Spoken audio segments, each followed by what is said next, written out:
تازه‌ترین تحولات تاجیکستان و جهان را از استودیوی مرکزی رادیو آزادی پیشنهاد شما میکنه. امروز بخیر. نخست سرخط موضوعهای امروز 3 می. در روز جهانی آزادی بیان، کاردار سفارت آمریکا درباره چند مشکلات خبرنگاران تاجیک حرف زد. باز کردکشی جنگجوی و افباش در زنازنی گروهی مکتبخوانها در شهر دوشنبه 1 نفر جراحت برداشت. یا 6-7 کس برومد، نمیدونم چند کس بود، یا طلبه برومد، دیتاش سر کرد، همسن داری سر کرد، تا سفدار آواز. دست فقر در دامن تاجیکستان، سازمان ملل متحد میگوید 30% مردم در این کشور غذای مناسب ندارند. خواهیم خدای اتومات گذاردم یا سوشید باز کردم گوشت خوردم اما گوشت خوردم تمام زور نمیرسم گوشت گرفتن.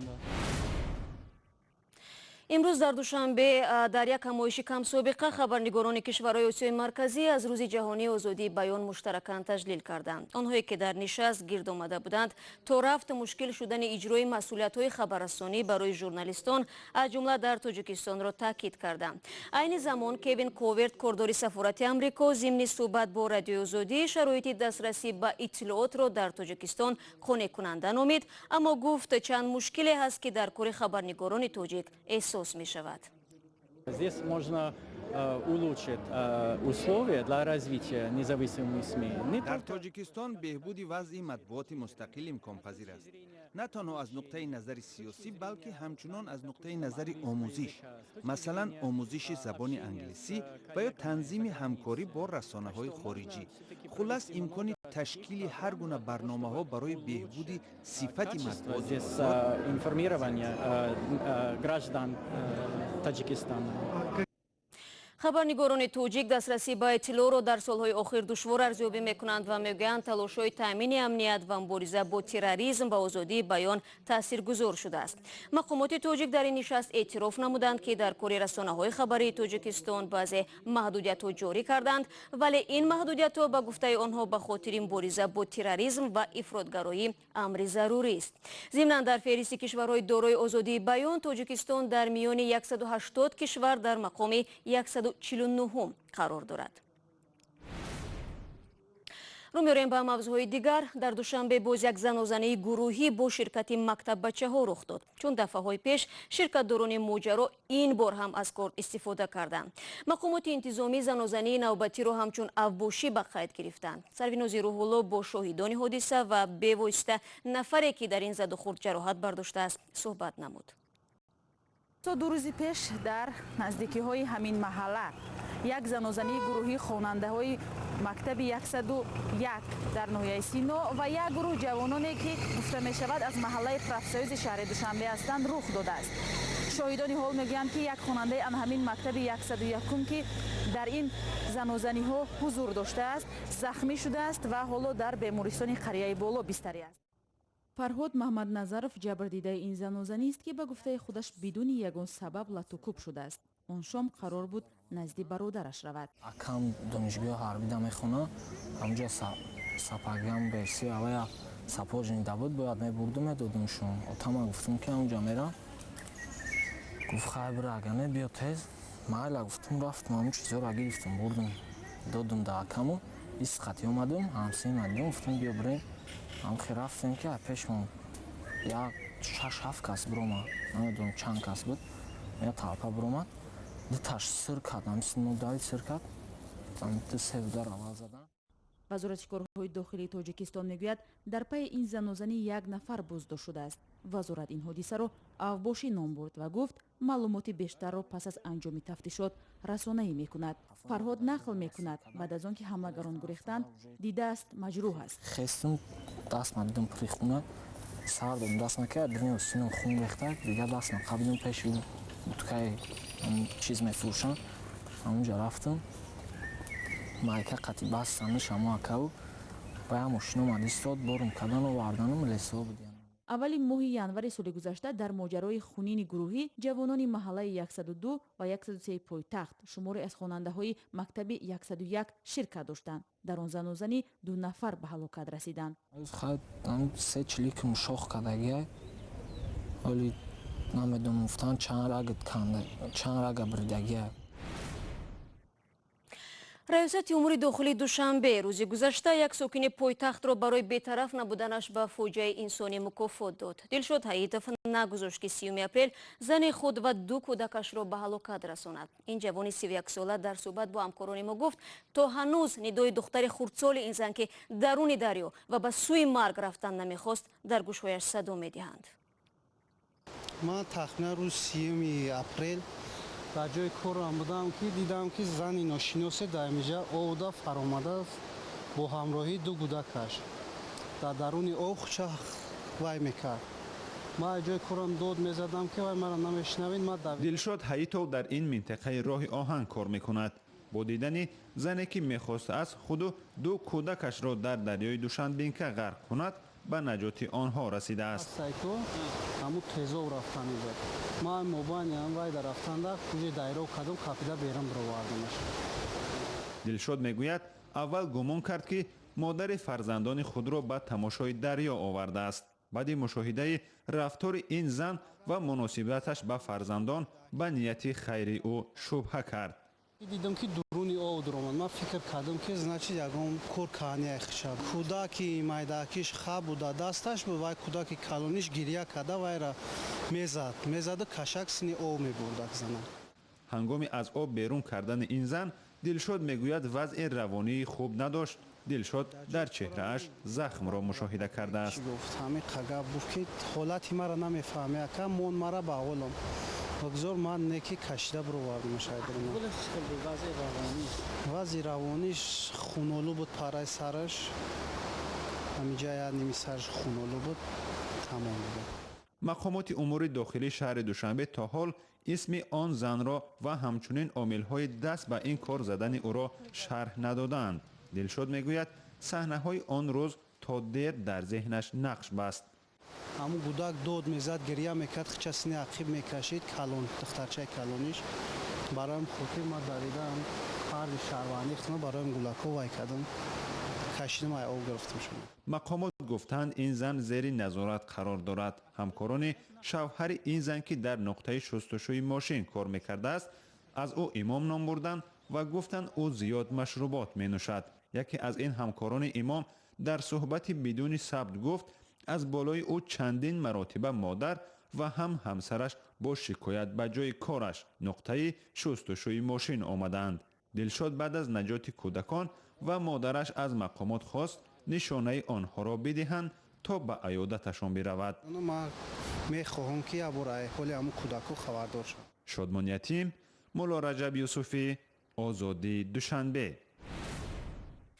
шумо барномаи хабарии радиои Озодиро тамошо доред. тақрибан ҳар нафари сеюм дар Тоҷикистон ғизои муносиб надоранд. чунин аз хулосаи пажӯҳиши барномаи озуқавории Созмони Милали Муттаҳид ки ба тозагӣ маърифӣ шудааст.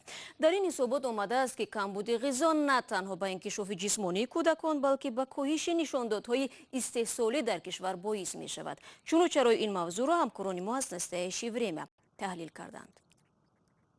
خانواده مهیا یعقوبова در فقر به سر میبرد. روزگاری آنها با حدوداً $10 حق بازنشستگی همسری معیوبش و معاش ناچیز خود مهیا پیش می رود. کچکه پیاز آرد و روغن هم خیلی میخریم تمام. زمین اگر رو پیش نداره؟ نه این همین لباسه کودکان نمیخرد، خیلی دیگه از زندگی ما میخرد تمام دیگه چی. کودکانش پیوسته بیمار میشوند و رشد خوبی جسمانی ندارند. دختر کلان این خانواده 10 ساله است. من کلان شوم میخوام دوزنده شوم کرتاهای ملی دوزم. خانه مهیا خرد بوده همگی 2 حجره دارد. آشخانه ندارد. فرش های گلین خانه با کارتون و کورالین پوشانیده شدند.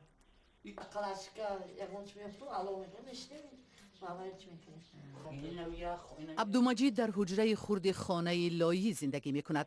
این عائله ماه با $50 روز می گذراند و نمی تواند غذای دلخواهش را بخرد.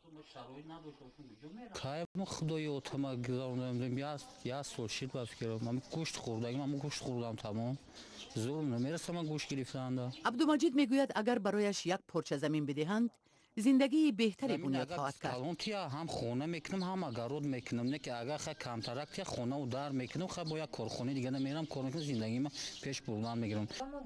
فریزه صاحب 2 دختر است. فرزندانش حتی در تابستان هم میسولفند. در برابر این از بیماری معده و روده اذیت میکشند. دکتر میبره میگن که ویتامیناشون کم ایجوشون داده خمیکن.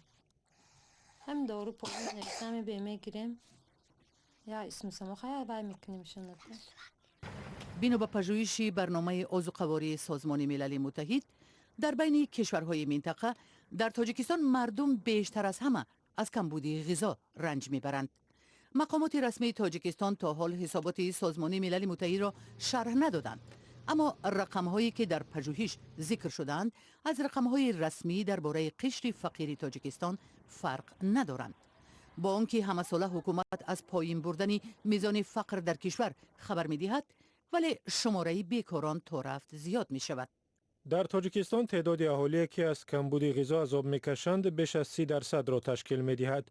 این تقریباً 2.5 میلیون نفر را در بر می‌گیرد. همزمان در حسابات سازمان ملل متحد آمده است که کمبود دائمی غذا، بیماری‌های دوامدار و طرز نادرستی غذادهی تقریباً هر 4 کودک تا 5 ساله را از رشد کافی جسمانی باز داشته است.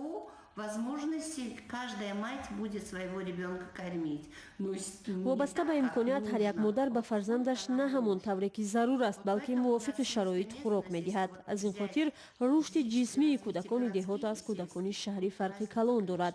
در شهر کودکان از معیار زیاد قد و وزن دارند، در دهات باشد برعکس قد کوتاه و وزنی کم.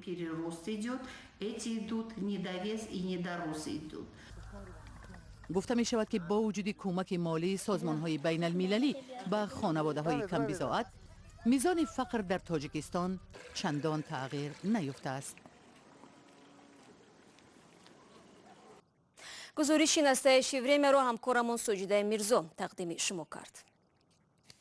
دیروز دسته فوتبال لیورپول در شهر روم به دسته محلی روما با حساب 4-2 مغلوب شد، ولی از حساب آنکه لیورپول بازی اول را در میدان خود با حساب 5-2 به کامیابی رسانده بود، این دسته به بازی فینالی جام قهرمانی اروپا رو یافته 26 می در شهر کیف با ریال مادرید روبرو می شود.